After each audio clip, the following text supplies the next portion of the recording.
오빠 뭐 생각해? 뭐 생각해? 복습할 것도 아니고 인생을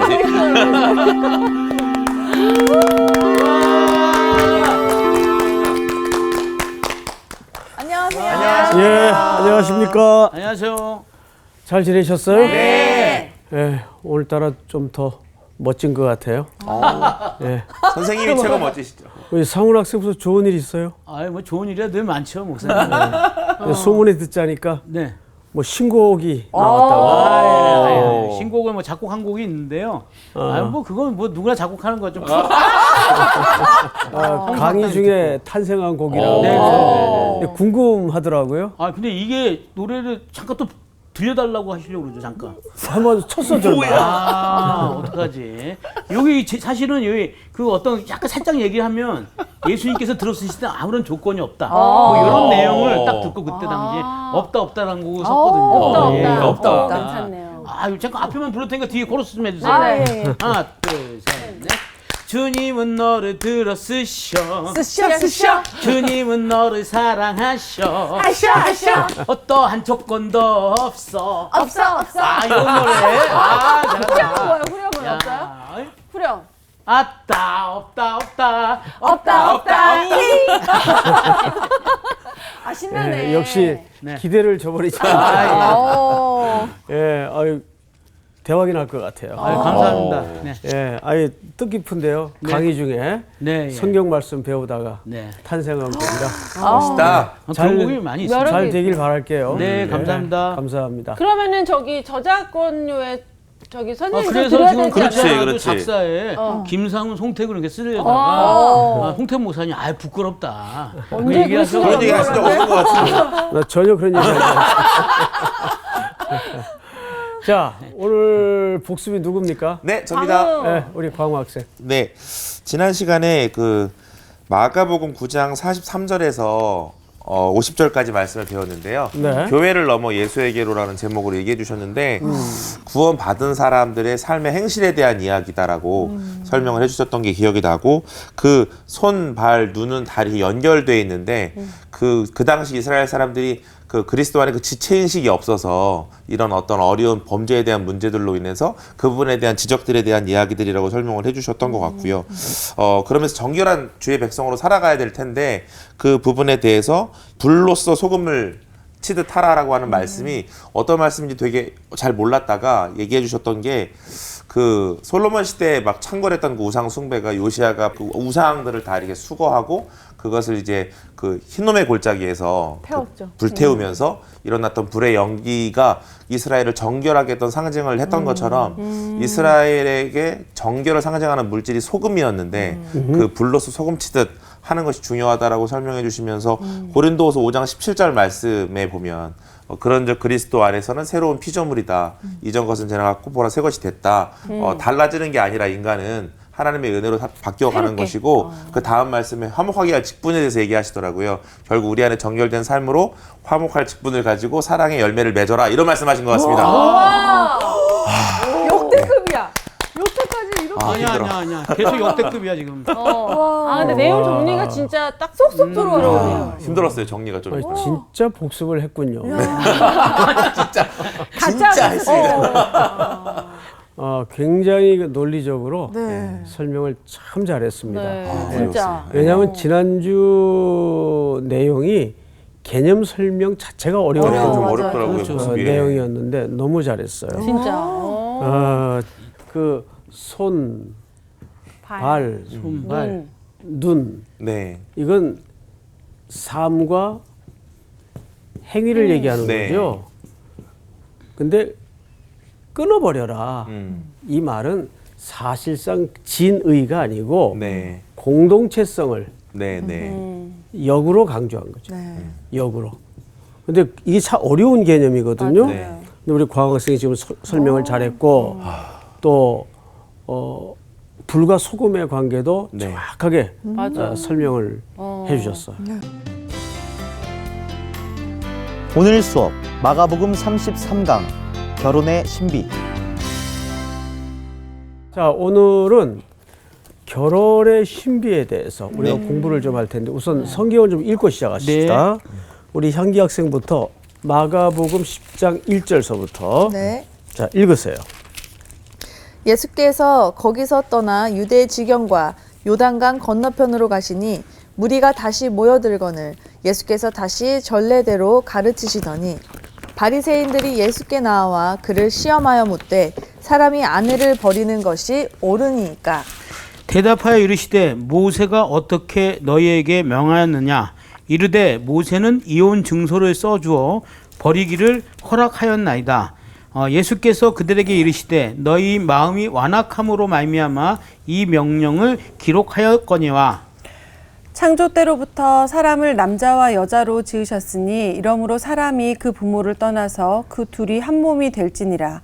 이러한즉 이제 둘이 아니요 한 몸이니 그러므로 하나님이 짝지어 주신 것을 사람이 나누지 못할지니라 하시더라. 집에서 제자들이 다시 이 일을 물으니 이르시되 누구든지 그 아내를 버리고 다른 데에 장가드는 자는 본초에게 간음을 행함이요 또 아내가 남편을 버리고 다른 데로 시집가면 간음을 행함이니라. 네. 오늘 이 내용도 물론 이제 결혼의 신비라는 주제로 글이 구성이 되어 있지만 이 속에는 매우 중요한 구속의 원리와 또 오늘 교회론적 그 초점이 담겨져 있기 때문에 여러분 조금 집중하셔야 될 거예요. 네. 자, 예수께서 거기서 떠나 유대 지경과 요단강 건너편으로 가시니 무리가 다시 모여들거늘 예수께서 다시 전례대로 가르치시더니 이 가르치는 사역은 예수님의 3대 사역 중에 한 축을 이룰 정도로 중요한 사역이죠. 네. 예수님이 3가지 사역을 집중하셨어요. 첫째, 가르치시고 그렇죠. 가르치고 전하 고치시고 전파하고 고치시고 하시고 그다음에 치유하셨어요. 세상을 고치셨단 말이에요. 자, 여기서 우리가 이 가르치는 거하고 전파하는 거는 달라요. 이거는 디다케라 그래요. 디다케. 말 그대로 티칭하는 거예요. 네. 그리고 이거는 캐리그마라 그래요. 이거는 선포. 네. 하나님의 나라가 임했습니다. 이거는 왕권의 권위를 가지고 선포하는 거예요. 네. 예.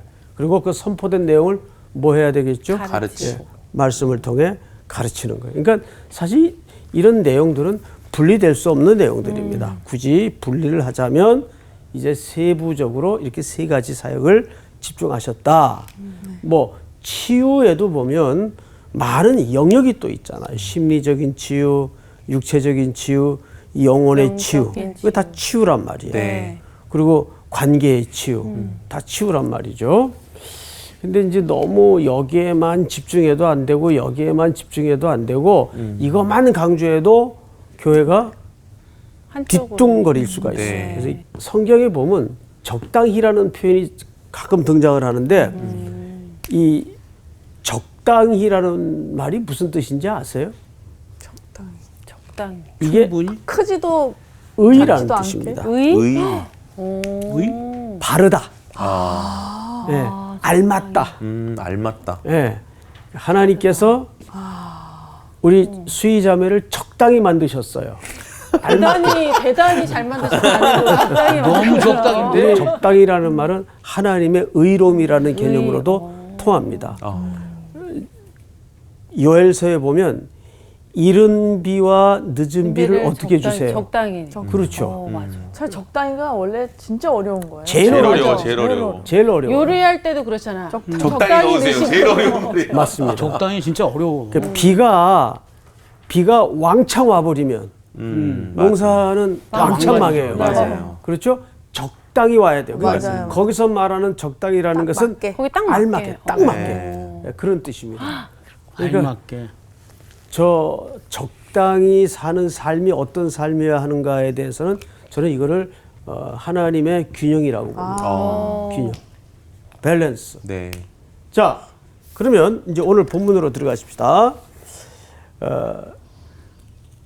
바리새인들이 자 누가 바리새인. 바리새인? 그렇지. 머릿속에 입력하세요. 네. 바리새인들. 뭐 이 시비를 사람들은 거는구나. 율법에 굉장히 특심을 가지고 열심히 있던 사람들이죠. 네. 자, 바리새인들이 예수께 나옵니다.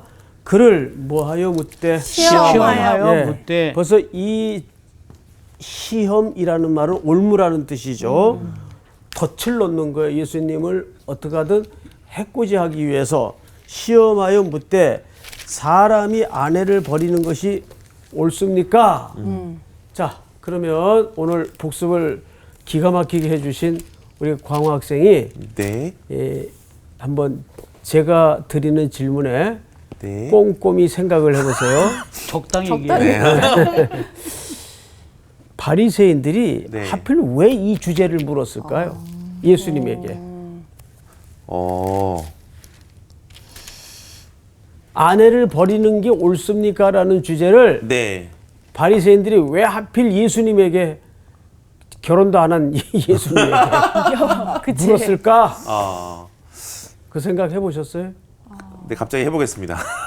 뭐 복습 열심히 하느라고 미처 시간이 예수님 없었을 보다. 거예요. 우리 상훈 학생. 이 얘기를 하셨다는 건 그때 시대에 아내를 버리는 많은 사람들이 있었다라는 얘기겠죠. 그렇지. 그렇기 그렇죠. 때문에 예수님을 시험하신 거겠죠. 왜요? 왜 질문을? 제가 볼 때는 네. 전혀 근거 없는 얘기는 아닌데 네. 한 60점. 다행이다. 굉장히 적당히 마셨다. 좀 처참한 점수죠. 이 시대 정치적 상황 때문에 그렇습니다. 정치적 상황. 자, 헤롯이라는 왕이 많이 나오죠. 네. 제일 유명한 사람이 유아 살해 명령을 내렸던 대왕. 대왕. 네. 헤롯 대왕. 대왕이 이 사람은. 근데 이 헤롯에게는 여러 아들이 있었죠. 네. 이렇게 성을 따서 그들도 헤롯이야. 헤롯이에요. 네. 사복음서에 주로 등장하는 헤롯은 헤롯 안티파스라고 아주 악명 높은 헤롯 대왕의 아들 헤롯이죠. 네. 헤롯 안티파스. 그런데 이 헤롯은 아랍 여자하고 결혼을 해요. 아랍 여자하고. 근데 요 이복 동생이 있었습니다. 네. 빌립이라고. 이 사람도 굉장히 권력가죠. 근데 이복 동생인 빌립이 결혼을 했는데 세상에 아내가 네. 예뻐. 너무 예뻐. 이뻐. 깜짝이야. 아내가 너무 이뻐. 너무 이뻐. 너무 이뻐. 그래서 이 헤롯이 자기 이복 동생이 절세 미인과 결혼을 해서 딱 봤는데 아내가 너무 이쁘니까 갑자기 자기 아내가 상대적으로 못생겨 보여. 싫은 거야. 싫어지는 거예요. 그렇지. 그래서 자기 동생 아내를 뺐습니다. 이 여자를 쫓아버리고. 아이고 아이고. 그런데 이 당시에는 이것이 율법 해석에 따라서 가능했어요. 율법 해석에 따라. 율법 해석에 따라서. 그래서 빌립이 아내를 뺏겨요. 이게 이제 시대의 정치 스캔들이 됩니다. 네. 네. 그러니까 궁궐 스캔들이라고 돼요. 궁궐 스캔들이 돼요. 그러니까 이것을 하나님의 선지자 중에 한 사람인 세례 요한. 요한이 요한이 예. 가만히 못 있고 지적을 해요. 네. 그게 옳으냐 그게. 네. 그래서 체포가 되죠. 그렇죠. 어따 감히 어따감이 왕이 여자 하나를 더 거느렸다고 해서 구질구질한 선지자 주제 뭐 이렇게 될 수가 있겠죠. 그래서 세례 요한이 이 스캔들을 지적했다가 체포가 됩니다. 네. 그런데 이 빌립의 절세 미인인 아내가 헤롯에게 시집 올 때 딸이 있었어요. 성경에 나오죠. 헤로디아. 헤로디아. 네. 네. 딸이 헤롯의 생일날 춤을 춰요. 네. 그러면서 소원을 묻죠. 그때 이 스캔들의 주인공인 빌립의 아내였던 지금은 헤롯의 아내가 된 그 여자가 세례 요한의 목을 요구해요. 그래서 쟁반에 얹어져 참수형을 당한 끔찍한 일이 발생합니다. 네. 이거 예루살렘과 유대 사람들이 모를 사람이 있겠어요? 다 없죠. 알죠. 네. 다 알겠죠. 근데 알아도 말을 못 하죠. 이런 정치적인 분위기였단 말이에요. 그래서 그런데 그렇구나. 바리새인들이 지금 사실은 이 정치적인 상황을 배경으로 예수님을 올무에 넘어뜨리기 위해서 묻는 거예요. 네. 그러면 생각을 해보세요, 상훈 학생. 네. 예수님이 아내를 버려서는 안 됩니다 하면 뭐에 걸릴까요? 그 헤롯한테 걸리겠죠. 정치적으로 걸리는 네, 거죠. 네. 근데 만약에 수희 학생 네. 버려도 됩니다 하면 뭐에 걸릴까요? 버려도 됩니다라고 하면 율법에 걸리는 거예요. 유대인의 율법에 율법. 틀리죠. 예. 그렇죠? 네. 율법에 걸리는 거. 그러니까 이걸 뭐라 그래요? 진퇴양난. 양난. 호랑이 등에 탔다. 뭐 그건 아니고 진퇴양난까지. 예. 그러니까 난처한 시대적 상황에 질문을 가지고 예수님은 어떻게 하려고 시험에 넘어뜨리려고 네. 가지고 들이민 거예요. 맞아. 자, 그러면 여기서 우리는 다음 단계로 넘어가십시다. 첫째, 바리새인들이 예수님을 넘어뜨리려고 시험에 걸려들게 한 질문이 이런 정치적인 배경을 가졌었구나. 이게 첫 번째예요. 네. 그 두 번째 성경을 좀 보십시다. 이제 예수님이 대답하는 장면을 잘 보세요. 대답하여 이르시되 모세가 어떻게 너희에게 명하였느냐. 자, 저를 보세요. 누가? 모세가 하나님이 모세가. 모세가. 자, 모세가 그러면 모세의 글을 얘기해요. 네. 그러면 우리 광호 학생, 네. 모세의 글은 뭘 또한 가리키는 걸까요? 율법. 그렇죠. 모세 오경을 가르치는 거예요. 네. 네. 특별히 신명기, 네, 네. 모세의 글이죠. 이혼에 대한. 예. 근데 왜 하나님이라고 말하지 않고 모세가라고 얘기했을까? 왜? 모세의 글이 하나님의 말씀인데, 진짜. 네. 예? 예수님은 그거 모를 리 없잖아요. 네. 그런데 왜 하나님이 말씀하시기를 이래도 누구나 다 대표인데, 예. 알아듣고 이해할 수 있는 문제일 텐데 굳이 모세가. 모세가 그랬어요. 모세. 여기는 미세하나마 차이가 있어요. 자, 그래서 우리는 지금부터 그 모세의 글에 해당하는 원본을 좀 찾아 넘어가 네. 보십시다. 신명기 24장. 신명기 24장. 우리 광호 학생부터 네. 수희 학생, 상훈 학생, 향기 학생 한 절씩 네. 1절 속. 사람이 아내를 맞이하여 데려온 후에 그에게 수치되는 일이 있음을 발견하고 그를 기뻐하지 아니하면 이혼 증서를 써서 그의 손에 주고 그를 자기 집에서 내보낼 것이요. 그 여자는 그의 집에서 나가서 다른 사람의 아내가 되려니와 그의 둘째 남편도 그를 미워하여 이혼 증서를 써서 그의 손에 주고 그를 자기 집으로 내보냈거나 또는 그를 아내로 맞이한 둘째 남편이 죽었다 하자. 그 여자는 이미 몸을 더럽혔은즉 그를 내보낸 전 남편이 그를 다시 아내로 맞이하지 말지니 이 일은 여호와 앞에 가증한 것이라. 너는 내 하나님 여호와께서 내게 기업으로 주시는 땅을 범죄하게 하지 말지니라. 예. 자, 여기 이제 쭉 보시면 그 바로 유명한 이혼을 증서를 써서 허락한 장면이에요. 네. 그러니까 성경에는 이혼을 허락했어요. 그렇죠? 네. 근데 1절을 잘 보세요. 사람이 아내를 맞이하여 데려온 후에 그에게 뭐 되는 일이 있거든? 수치되는 일이 자, 있으면 여러분, 여기 수치되는 일이라는 이 형용사가 굉장히 난처한 표현입니다. 수치되는 일? 보세요. 수치되는 일을 유대인들은 두 가지로 해석을 했어요. 샴마이 학파라고 있어요. 샴마이. 사마이 두 번째는 힐렐 학파라고 있어요. 힐렐. 근데 샴마이 학파는 이 수치되는 일을 간음으로만 국한시켰어요. 일반적인 생각이네. 간음으로만 국한시켰어요. 그런데 힐렐 학파는 이것을 넓게 적용을 했어요. 넓게. 그러니까 이게 진짜 말도 안 되는 얘기지만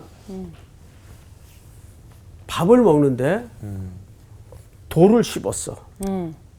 이거 수치예요. 오 마이 갓. 그래서 내보낼 수 있어요. 실제. 와. 이런 그러니까 그 당시에는 여성의 인권과 아이들의 아이들. 인권은 완전히 무시되던 세상이에요. 그나마 이 율법이 있기 전에는 여러분 그냥 버렸어요. 여자들은 그냥 내버렸어요. 밑도 끝도 없이. 쓸모없다고 생각하는. 뭐 밥을 먹는데 돌이면. 너무 짜. 어. 이것도 수치되는 일이에요. 예를 들면 별의 별 것을 다 여기다가 가능하도록 해석하는 게 힐렐 학파의 해석입니다. 여기 그러면 모든 기준은 누구 중심으로 해석이 될 수밖에 없어요. 남자 기준으로 해석이 될 수밖에 없어요. 근데 이전까지는 남자들의 그 밑도 끝도 없는 권위주의 때문에 그냥 자기 마음에 안 들면 버릴 수 있었어요. 그럼 아까 헤롯 같은 경우에는 동생이 결혼을 했는데 이뻐. 동시에 자기 아내가 수치스러워진 거예요. 그리고 이거 어느 파 해석에 따른 겁니까? 힐레. 그렇죠. 그 얘기예요. 힐렐파 해석에 따른 거예요. 네. 그러면 우리는 여기서 성경의 근본 의도를 알아야 돼요. 그러니까 하나님께서 사실은 이혼 증서를 써서 내주도록 한 것은 무슨 뜻인가 하면 함부로 여자를 내버리지 못하게 하기 위함이에요. 사실은 이혼 증서를 써서 이것마저도 없이 그냥 지 마음대로 내버리는 이런 무도한 일이 없도록 동시에 만약에 그 전까지는 어떤 일이 벌어졌는가 하면 이혼 증서 없이 그냥 버림을 당해요. 그러면 그 여자는 다른 남자에게도 시집을 못 가요. 그러면 어디로 들어갈 수밖에 없어요. 몸파는. 매음굴로 들어가는 거예요. 그러니까 그 당시에 그 매음은 사실 생계형 매음이 대부분이었어요. 어떤 성적인 타락에 또 우상 숭배에 관련된 매음도 있었지만 사실 생계형 매음도 굉장히 많았어요. 이런 경우들 때문에. 그러니까 그게 얼마나 여인들이 비참한 상태예요.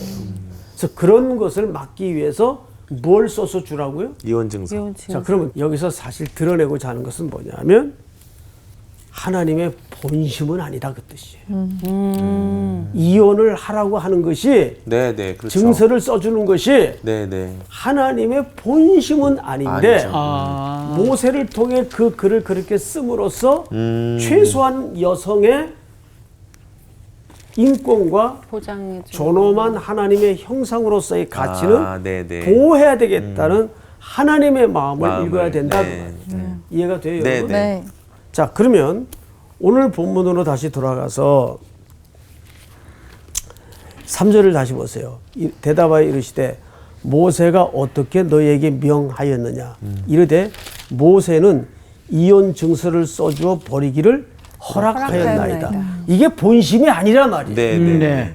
이제 구약 성경의 의미를 이해하니까 이 신약의 율법자들의 성경 해석이 얼마나 비인간적으로 자기들의 율법 중심적으로 작구대로만 그러니까 문자대로만 그러니까 문자 해석을 딱 했는지 네. 알 수 있다는 거죠. 네. 우리가 성경 해석에 이런 케이스들이 너무 많아요. 진짜 많아. 정말 많아요. 네. 그러니까 문자 넘어서 우리는 어디까지를 들여다봐야 될까요? 하나님의 마음. 그렇죠. 하나님의 마음까지를 들여다봐야 돼요. 자, 예를 들면 내 명령을 지키지 않으면 벌 받는다. 3, 4대까지 벌을 받는다. 그러면 하나님의 본심이 벌 주기 위한 게 본심이에요. 그 범죄를 막고자 하는 게 본심이에요. 막고자. 네, 막고자 하는 거죠. 그걸 알아들어야지. 그렇죠? 네. 우리 아버지는 나를 정말 사랑하지 않는구나. 3, 4대까지 벌. 예. 그러니까 성경에는 성경을 읽는 제일 중요한 태도가 무엇이어야 되냐면 그 문자 넘어 하나님의 마음과 하나님의 표정을 만나야 돼요. 항상 늘 강조하는 내용들이지만 네. 이해가 되죠? 네. 자, 성경을 또 보십시다. 4절.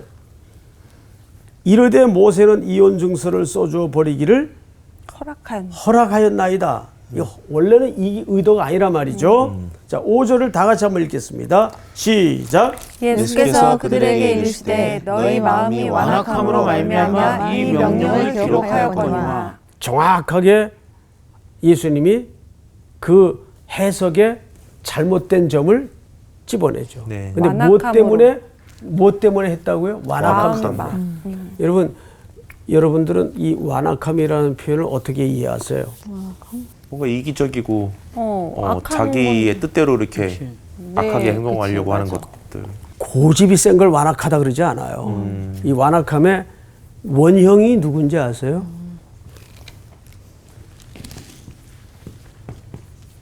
바로. 바로? 바로 음. 이스라엘 백성들을 네. 10차례에 걸쳐서 하나님이 놓아주기를 모세를 통해 강권했건만 네. 줄 듯 하다가 결국은 심판을 받고 말죠. 네. 그러니까 완악하다는 단어의 정의는 하나님의 명령에 순종하지 않는 걸 완악하다 그러는 거예요. 그러니까 이 백성들은 예수님의 지적대로라면 어떤 상태입니까? 이 바리새인들은 완악함.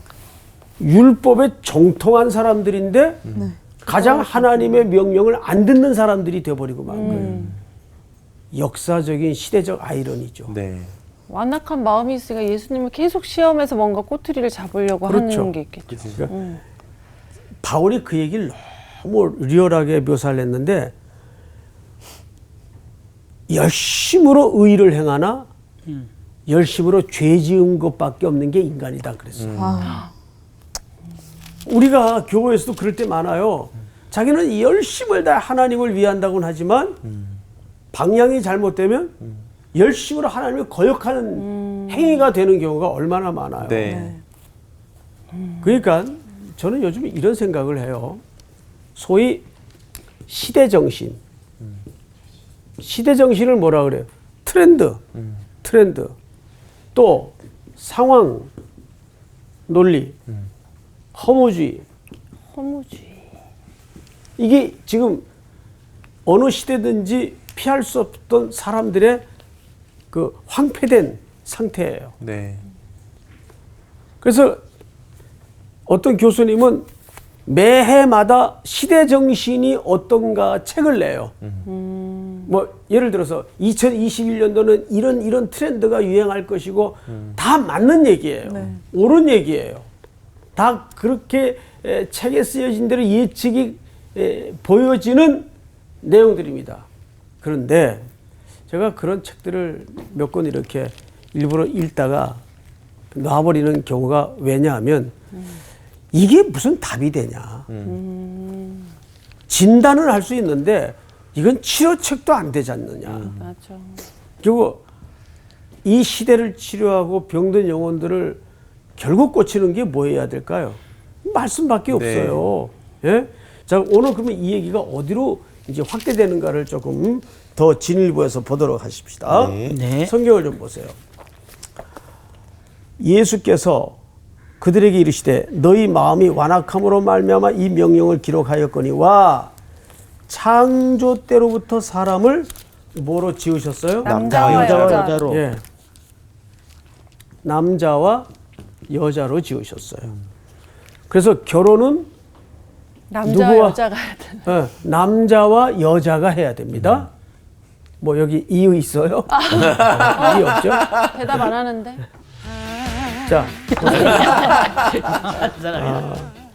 아무리 우리가 네. 인권이 중요하고 개개인의 성향이 소중한 시대가 왔다 할지라도 성경의 질서를 어겨가면서까지 기본적인 성경의 단위를 해쳐서는 안 됩니다. 네. 자, 결혼은 남자와 여자가 하는 걸 하나님이 원초적으로 설계하셨어요. 자, 그런데 이 얘기를 잘 들어보세요. 이러므로 사람이 그 부모를 떠나 그 둘이 한 몸이 될지니라. 이러한즉 이제 둘이 아니요 한 몸이니. 자, 계속 뭘 강조하죠? 한 몸. 옳지, 옳지. 한 몸을 강조하죠? 네. 예, 한 몸을 강조해요. 그리고 또 읽어보십시다. 그러므로 하나님이 짝지어 주신 것을 사람이 나누지 못할지니라 하시더라. 자, 저도 이제 뭐 주례를 어마어마하게 많이 해보면서 이 본문을 늘 읽어요. 근데 늘 나오는. 네. 우리 솔직히 네. 늘 솔직했지만 한번 터놓고 얘기합시다. 네. 목회를 하다 보면 네. 정말 너무 고통받는 자매들이나 또는 형제가 배우자 문제 때문에 와서 상담을 할 때가 있어요. 네. 이게 들어보면 저 같아도 그냥 끝내라. 그러고 싶은 경우들이 너무 많아요. 네. 거기다가 잔인하게 네. 그래도 참고 살아라. 그래도 참고 살아야지. 정말 양심상 말 못할 때가 많아요. 근데 또 헤어져라 이렇게 얘기하기도 또 그렇지. 자, 그러면 저는 이렇게 정리를 하고 싶어요. 사람이 짝지은 것은 난 나눌 수 있다고 봐요. 사람이 작지운 거. 어떻게 소개팅 같은 거? 소개팅 사람이 그것보다도 짝지은 건 나눌 수 있는데 하나님이 짝지은 건 못 나누는. 그렇죠. 네. 그걸 어떻게 창세기 6장에 보면 우리 잠깐 찾아보십시다. 네. 사람이 땅 위에 번성하기 시작할 때, 자, 잠깐 앞을 보세요. 남자와 여자를 만들어 한 몸이 되게 하시고 에덴 동산에 두셨어요. 네. 그걸 다스리고 번성하고 생육하고 충만하게 만드셨어요. 그런데 인류가 하나님의 통치를 벗어나요. 그래서 죄에 빠지게 되고 에덴 어느 쪽으로 쫓겨나죠? 동쪽으로. 동쪽으로 네. 쫓겨나요. 동쪽으로. 그런데 광야에 펼쳐 설계케 하신 성막의 문을 어디다 만들어요? 동쪽에다 동쪽에다가 만들어요. 만든 글로만 들어와서 지성소로 들어가게 돼 있어요. 네네네. 그러니까 일부러 동쪽으로 만듭니다. 그것은 장차 예수 그리스도를 통해서 회복될 그림을 그렇게 설명하는 거예요. 네. 문도 그렇게 돼. 그래서 성막 구조를 보면 문이 저 바깥에 제일 외관의 문이 동쪽으로 돼 있어요. 어쨌든 에덴 동쪽으로 인류는 쫓겨나서 완전히 타락을 거듭하게 됩니다. 즉 6장이 그 얘기예요. 사람이 땅 위에 번성하기 시작할 때 그들에서 딸들이 나니 하나님의 아들들이 사람의 딸들의 아름다움을 보고 자기들이 좋아하는 모든 여자를 아내로 삼는지라. 누가 좋아하는? 자기들이 자기들이 자기들이 좋아하는. 그러니까 이것은 하나님이 짝지어 준 것이 아니라 네. 자기들 눈에 보기 좋은 대로 자기 소견에 오른 대로 그냥 짝을 지은 거예요. 쉽게 얘기하면 그렇게 타락의 부흥기를 맞은 인류는 죄악의 부흥기를 맞은 인류는 노아 홍수 때 가서 하나님께서 결국은 손보시죠. 자, 그런데 여러분 오늘 본문을 잘 보세요. 9절. 그러므로 하나님이 짝지어 주신 것을 사람이 나누지 못할지니라 하시더라. 집에서 제자들이 다시 이 일을 물으니 이르시되 누구든지 그 아내를 버리고 다른 데 장가들은 자는 본처에게 뭘 행하며? 가늠을 가늠을 행하며. 그리고 간음이라는 얘기가 계속 등장합니다. 뭐 우리나라는 지금 뭐 얼마 전에 간통죄가 다 폐지되었습니다만은 잘 보세요. 성경에서 부부의 상징은 신랑은 누구의 대역을 맡은 거죠? 예수. 그리스도의 대역을 네. 맡은 거예요. 그리고 신부는 교회. 교회 대역이에요. 그 얘기를 어디서 하냐면 우리 마지막으로 에베소서 5장을 빨리 넘기세요. 에베소서 5장. 15절서부터 자 우리 상훈 학생 먼저 읽으세요. 그런즉 너희가 어떻게 행할지를 자세히 주의하여 지혜 없는 자같이 하지 말고 오직 지혜 있는 자같이 하여 세월을 아끼라. 때가 악하니라. 그러므로 어리석은 자가 되지 말고 오직 주의 뜻이 무엇인가 이해하라. 술 취하지 말라. 이는 방탕한 것이니 오직 성령으로 충만함을 받으라. 자 유명한 오직 성령의 충만함을 받으라 돼 있죠? 네. 그다음에 우리 수희 학생이 이어서 읽어보세요. 시와 찬송과 신령한 노래들로 서로 화답하며 너의 마음으로 주께 노래하며 찬송하며 범사의 우리 주 예수 그리스도의 이름으로 항상 아버지 하나님께 감사하며 그리스도를 경외함으로 피차 복종하라. 자 그리스도를 경외함으로 피차 복종하라 그랬어요. 네. 그리고 바로 이어 나오는 내용이 그리스도를 경외함으로 피차 복종하라 그랬는데 이어 나오는 상징적인 모델이 강호 학생 읽어보세요. 네. 아내들이여 자기 남편에게 복종하기를 주께 하듯하라. 이는 남편이 아내의 머리됨이 그리스도께서 교회의 머리됨 같음이니 그가 바로 몸의 구주시니라. 네. 그러니까 부부는 교회 되는 신부와 교회의 머리가 되는 신랑의 한 몸이 되는 관계를 설명한다고요. 네. 그래서 여기 간음이라는 주제는 왜 등장하는가 하면 그리스도가 아닌 다른 것에 사랑의 눈길을 흘기는 유혹에 빠지는 모든 삶의 태도를 얘기하는 거예요. 그러니까 오늘 이 성경의 이야기가 단순히 결혼 문제를 얘기하는 게 아니라 신랑 되신 그리스도와 신부인 교회의 아름다운 연합 관계를 어떻게 공고히 할 것인가. 네. 그러면서 동시에 사람은 아내를 내버린 일들이 비일비재해요. 그러나 우리의 영원한 신랑인 그리스도는 절대 우리를 아무리 우리가 못나도 우리가 정말 세상 말로 이상한 짓들을 해도 호세아에 나오는 선지자의 일관된 헤세드의 사랑처럼 네. 그 언약의 기초에서 끝까지 태평양을 건너 저 바다를 건너 우리를 네가 음부의 자리를 펼지라도 우리를 추적하셔서 품으시고 사랑하는 신랑 대신 예수님의 얘기를 이렇게 하는 거예요. 이해가 되죠? 네. 자, 오늘 공부는 여기까지 마치겠습니다. 감사합니다.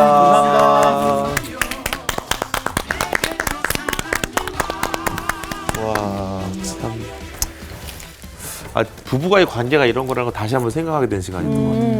어떻게 남편이 하나님이고 아내가 교회면 남자들 입장에서는 하나님이 교회를 얼마나 사랑하시는지 우리가 배웠는데 그렇게 함부로 할 수 살아야 없을 되는. 거고 맞아. 또 아내가 교회이기 때문에 하나님의 어떤 보면 형상을 담은 남편을 또 그렇게 섬길 수도 있는 모습이라 가정이 정말 화목하고 아름다울 수밖에 없는 거 아니겠습니까? 그렇게 된다면? 옛날 시대를 보면 이렇게 남성 위주 시대로 그치. 근데 지금은 또 약간 사회가 여성 위주 상위 시대로 여자가 많이 남자를 바뀌었잖아요. 막 버리나 이제? 그렇지. 여자가 남자를 많이 버리는 남자가 혼이 그치, 나고 그런 잘하셔야 됩니다. 네, 예. 근데 그런 걸 보면 참 뭘 말하고 싶은 건가? 잘하게 한번 영상 편지 한번 보내줄래? 너무 잘할게. 여보 버리지 마요. 진짜 항상 성경을 볼 때 우리는 그냥 여기에 딱 이것만 단순하게 2차원적으로 생각하는데 맞아. 진짜 파헤치고 하다 보면은 하나님의 그 우리를 향한 그 사랑 또 하나하나 다 정말 뭐라 그럴까 규칙이 다 정해져 있잖아요. 우리의 맞아. 삶과 이런 만남도 또 우리 안 믿는 사람들이 야 이거 다 사람이 쓴 건데 왜 이걸 믿어 이러는데 그 안에 하나님의 마음이 다 있잖아. 맞아. 그걸 모르고 겉으로만 봤을 때는 왜 신학 학자들 중에도 예수를 안 믿는 분들이 계시잖아요. 그러니까 맞아. 하나님의 마음이 없이 이걸 읽었을 때는 이게 우리한테 아무 영향력이 없는 거야. 맞아. 맞아요. 예, 하나님의 네. 마음을 알아가는 시간. 다음 주가 또 기대가 됩니다. 네. 정말 가정이 교회되는 그런 걸 좀 꿈꾸면서 또 한 주 살았으면 좋겠습니다. 네. 다음 주에 만나요. 안녕. 이번 주 퀴즈입니다. 예수님께 향유를 깨뜨린 마리아를 향해 책망한 제자는 1번 유다, 2번 베드로, 3번 도마. 정답을 아시는 분은 CBS 성서학당 홈페이지에 정답을 올려주시거나 우편으로 보내주시면 됩니다. 선정되신 분들에게는 대한성서공회에서 발간한 성경 통독을 위한 최고의 자습서 성경 2.0, 세상을 바꾸는 복음 매거진 크리스티애너티 투데이 1년 정기 구독권, 성서학당 선생님들의 저서 중 하나를 드립니다.